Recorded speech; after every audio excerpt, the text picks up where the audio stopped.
السلام علیکم ورحمۃ اللہ وبرکاتہ۔ قربانی کے دن قریب آتے جا رہے ہیں اور قربانی کے دن قریب آتے جا رہے ہیں، یعنی تقریباً 1 عشرہ بقرعید میں اب باقی ہے۔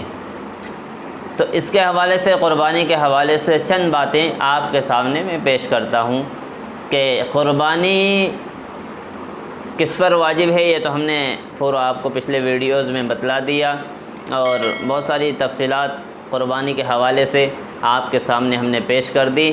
آج ایک ضروری بات جو ہمارے معاشرے میں بہت رائج ہے اور بہت لوگوں میں غلط فہمی ہے، اور یہ اتنی بڑی برائی ہے کہ اللہ معاف فرمائے، قربانی ہی نہیں ہوتی لوگوں کی۔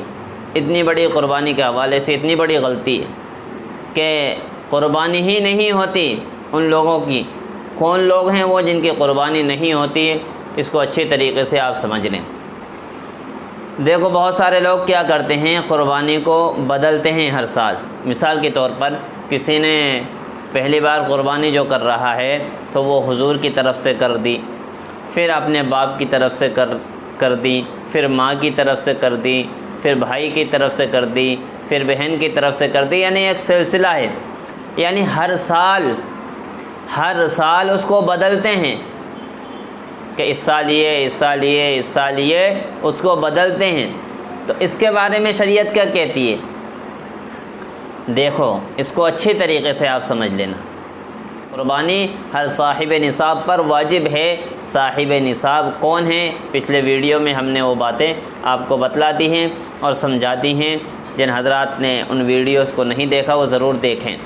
پر اب جس پر قربانی واجب ہے اسی کی طرف سے قربانی کی جائے گی تو قربانی ادا ہوگی، واجب ذمے سے اترے گا، واجب ادا ہوگا۔ مثال کے طور پر ہمارے گھر کے جو بڑے سربراہ ہیں وہ اس پر قربانی واجب ہے، وہ کر رہے ہیں حضور کی طرف سے۔ دیکھو، حضور اکرم صلی اللہ علیہ وسلم کی طرف سے ہر امتی کو کرنا چاہیے، اس میں تو کوئی شک اور شبہات کی گنجائش نہیں، کرنا چاہیے۔ لیکن قربانی ابھی واجب ہے کس کے اوپر؟ مثال کے طور پر میرے اوپر، میں حضور کی طرف سے کر دوں تو وہ نفل ہے، اور جو ہمارے اوپر ہے وہ واجب ہے۔ یعنی گھر کا جو بڑا ہے اس کے اوپر واجب ہے، اور حضور کی طرف سے کیا وہ نفل ہے۔ یہ بتاؤ، نفل کا ثواب زیادہ ہے یا واجب کا ثواب زیادہ ہے؟ اور وہ نفل، اس کا ثواب نفل کے بقدر آپ کو مل گیا، لیکن قربانی آپ کے ذمے رہ گئی اور اس کا بہت بڑا گناہ ہوا آپ کو۔ وہ ادھر کرو نہیں کرو کوئی مطلب نہیں، کرو تو ثواب، نہیں کرو تو کوئی مسئلہ نہیں ہے، اس میں کرو تو ثواب، نہیں کرو تو کوئی مسئلہ نہیں، لیکن تمہارے اوپر جو واجب ہے قربانی اس پر کرنا ضروری ہے۔ ایسے ہی ہر سال بدلتے ہیں، اس سال اماں کے اوپر سے کر دی، ابا کے اوپر سے کر دی، بھائی کے اوپر سے کر دی، اس کی طرف سے کر دی، اس کی طرف سے کر دی، الگ الگ بدلتے ہیں۔ اگر گھر میں 4 صاحب نصاب ہے یا 5 صاحب نصاب ہیں تو 5 کو الگ الگ قربانی کرنا واجب ہے۔ یہ تو مثال اس طریقے سے ہو گئی، ہم دوسرے کی طرف سے کر دیتے ہیں کہ ایک آدمی کے اوپر نماز فرض ہے، بھائی تم کر لو۔ یہ تو مثال ایسی ہو گئی، اس کو اچھی طریقے سمجھ لیں۔ یہ عبادت ہے قربانی، اور قربانی عبادت ہے، اور عبادت ہوتی ہے ہر ایک پر الگ الگ ہوتی ہے۔ یہ نہیں ہوتا عبادتوں میں میری عبادت آپ کر لو، اماں آپ کر لو میری عبادت، ابا آپ کر لو میری عبادت۔ میرے اوپر نماز فرض ہے تو میں ہی اس نماز کو پڑھوں گا جب وہ فرض ادا ہوگا۔ ایسے ہی قربانی میرے اوپر واجب ہے تو میں ہی قربانی اپنی طرف سے کروں گا جب واجب ہوگا، چاہے کتنے ہی جانور آپ دوسروں کی طرف سے کر دو، یہ واجب ادا نہیں ہوگا، آپ کی طرف سے آپ کو کرنا پڑے گا۔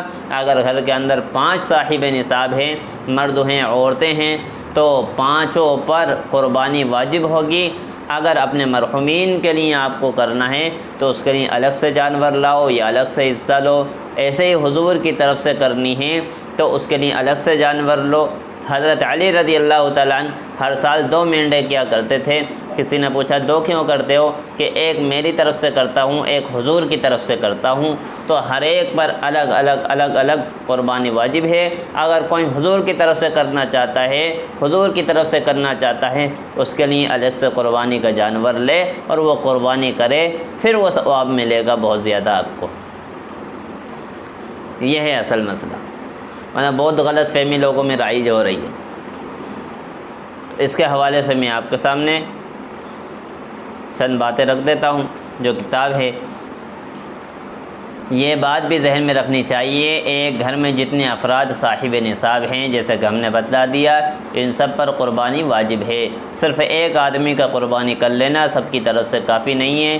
مثلا شوہر اور بیوی دونوں صاحب نصاب ہیں، ان دونوں پر قربانی کرنا واجب ہے۔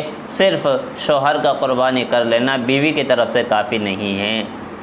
صرف شوہر کا قربانی کر لینا اور بیوی کی طرف سے نہیں ہو رہی ہے تو یہ قربانی کافی نہیں ہے۔ اسی طرح اگر باپ اور بیٹا دونوں صاحب نصاب ہیں تو دونوں پر قربانی کرنا واجب اور ضروری ہے۔